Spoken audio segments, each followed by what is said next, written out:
Pelayanan terhadap bantuan hukum yang diberikan pemerintah saat ini masih belum sepenuhnya diketahui dan digunakan oleh masyarakat, sehingga Kemenkumham mulai melaksanakan penyuluhan ke masyarakat.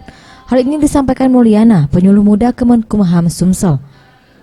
Kemenkumham Sumsel menyampaikan informasi bantuan hukum gratis ke tengah masyarakat dengan cara melakukan penyuluhan di setiap kecamatan.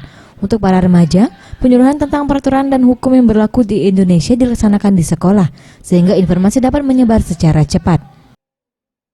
Insya Allah kita semakin ke depan, semakin kita tingkatkan, dan ini kita sudah mau koordinasi dengan sekolah-sekolah menjelang dia untuk MOS.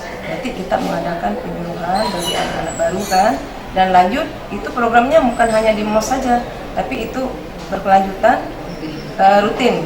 Jadi setiap sekolah, insya Allah semua yang ada di Kota Madiani dari SMP, SMA itu akan kami berikan penyuluhan.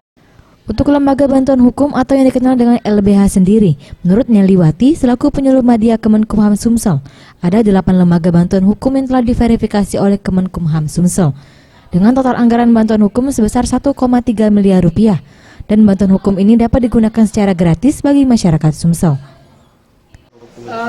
Untuk tahun ini disiapkan untuk litigasinya itu 1,3 M. Untuk digunakan dalam 1 tahun? Iya, 1 tahun. Kemudian juga itu ada juga bentuk non litigasinya.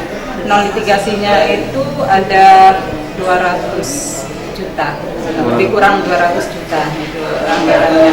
Nah, non litigasi ini itu ada beberapa item kegiatan, contohnya penyuluhan hukum yang dilakukan oleh ini lembaga bantuan hukum, konsultasi hukum, mediasi, terus penelitian hukum, pemberdayaan hukum. Nah itu kegiatan-kegiatan non litigasi. Program penyuluhan hukum yang diberikan kepada masyarakat di Sumsel berisikan materi tentang hukuman kejahatan yang sedang menjadi perhatian pemerintah, yaitu kekerasan terhadap anak dan KDRT. Prado Satria, Septiama Rizky, Sriwijaya TV.